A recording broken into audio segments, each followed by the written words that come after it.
बिहार में पंचायत आम चुनाव 2026 को लेकर इन दिनों राज्य भर में चर्चाओं और अफवाहों का दौर चल रहा है।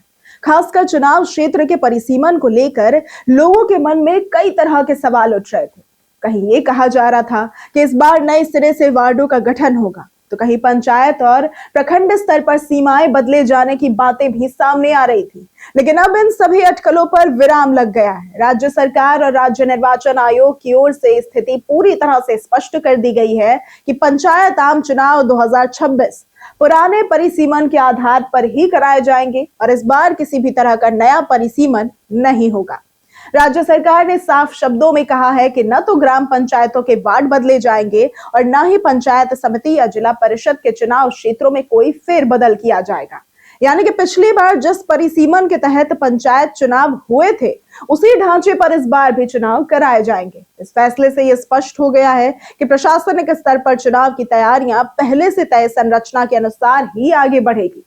इससे न केवल चुनाव प्रक्रिया में तेजी आएगी, बल्कि अनावश्यक विवादों और भ्रम की स्थिति से भी बचा जा सकेगा। दरअसल बिहार राज्य पंचायती राज अधिनियम 2006 के तहत परिसीमन एक अहम प्रक्रिया मानी जाती है। परिसीमन का उद्देश्य पंचायतों के भौगोलिक और जनसंख्यागत क्षेत्रों को इस तरह परिभाषित करना होता है कि स्थानीय स्तर पर विकेंद्रीकृत शासन की भावना मजबूत हो सके। आमतौर पर यह प्रक्रिया नई जनगणना के बाद की जाती है, ताकि जनसंख्या के आंकड़ों के अनुसार ही प्रतिनिधित्व को संतुलित किया जा सके। लेकिन देश में वर्ष 2011 के बाद अब तक कोई नई जनगणना नहीं हुई है और इसी कारण इस बार परिसीमन करने का कोई आधार ही उपलब्ध नहीं होता है। हालांकि कानून के तहत राज्य सरकार को यह अधिकार प्राप्त है कि वो पंचायती राज संस्थाओं के वार्ड, पंचायत या फिर निर्वाचन क्षेत्रों का पुनर्गठन या नव सृजन कर सके। बावजूद इसके मौजूदा परिस्थितियों और जनगणना के अभाव को देखते हुए सरकार ने यह निर्णय लिया है। यह फैसला व्यवहारिक भी माना जा रहा है, क्योंकि परिसीमन की प्रक्रिया समय लेने वाली होती है और इससे चुनाव कार्यक्रम प्रभावित हो सकता है।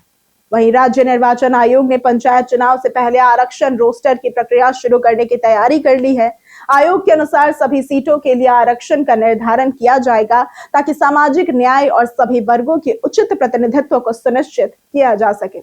इसके लिए प्रत्येक राजस्व ग्राम से वार्डवार आंकड़े मंगवाए जाएंगे। इन आंकड़ों में ग्राम की कुल जनसंख्या, वर्तमान पदों की संख्या और अन्य महत्वपूर्ण जानकारियां भी शामिल होंगी।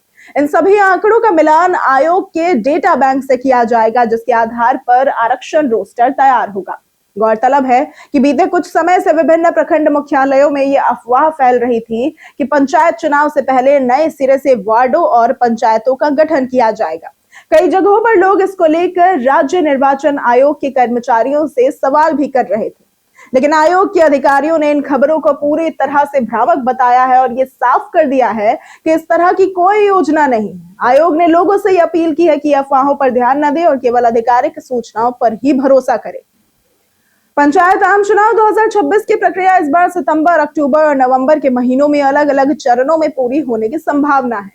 राज्य निर्वाचन आयोग का लक्ष्य है कि चुनाव पूरी तरह से पारदर्शी, निष्पक्ष और शांतिपूर्ण तरीके से संपन्न हो।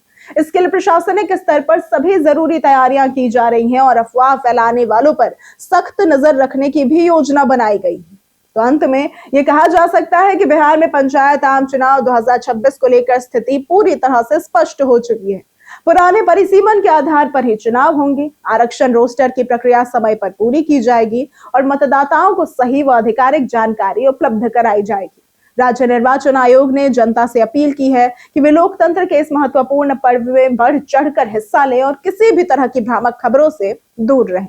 अगर आपको आज की ये वीडियो पसंद आई हो तो इस वीडियो को लाइक करें, ज्यादा से ज्यादा शेयर करें और हमारे चैनल को सब्सक्राइब करना ना भूलें। आज के लिए सिर्फ इतना ही। वीडियो हमारे साथ बने रहने के लिए धन्यवाद।